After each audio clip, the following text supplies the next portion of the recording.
জুমার দিনের একটা আমল আছে, এটা করলেও আমাদের হায়াতে এবং রিজিকে সময় বরকত হবে এবং অল্প সময় বেশি নেকি হাসিল করতে পারবো।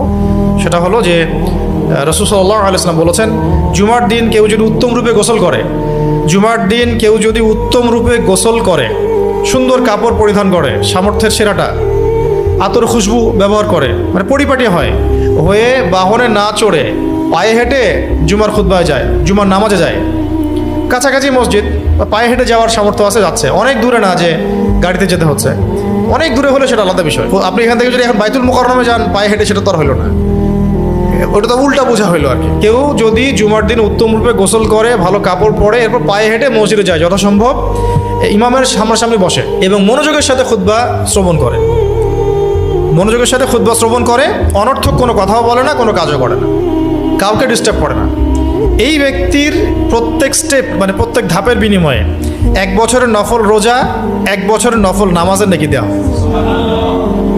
ধরেন এখান থেকে আমরা 1000 স্টেপ গিয়ে কোথাও জুমার নামাজ ধরলাম, জুমার দিনে সকাল সকাল গোসল করে ভালো কাপড় পরে সুগন্ধি লাগিয়ে বের হয়ে গেলাম, ঠিক আছে, 1000 স্টেপ হাঁটলাম, হেঁটে এই আমলগুলো করলাম, ইমামের কাছাকাছি বসলাম, মনোযোগের সাথে খুতবা শুনলাম, কাউকে ডিস্টার্ব করলাম না, কাউকে কষ্ট দেই নাই, অনর্থক কোনো কথা বলি নাই, অনর্থক কোনো কাজও করি নাই, ইমামের সাথে নামাজ আদায় করলাম। এখন এই ব্যক্তির প্রত্যেক পদক্ষেপের বিনিময়ে, একটা পদক্ষেপের বিনিময়ে 1 বছরের নফল রোজার নেকি পাবে। একটা পদক্ষেপের বিনিময়ে 1 বছরের নফল রোজা, 1 বছরের নফল নামাজ, তাহাজ্জুদ এবং রোজা, সওম, সিয়াম কিয়াম, দুটো নেকি পাবে, সিয়াম এবং কিয়ামের নেকি পাবে। তাহলে এটা কত বড় সুযোগ, এটা তো বলার অপেক্ষা রাখে না।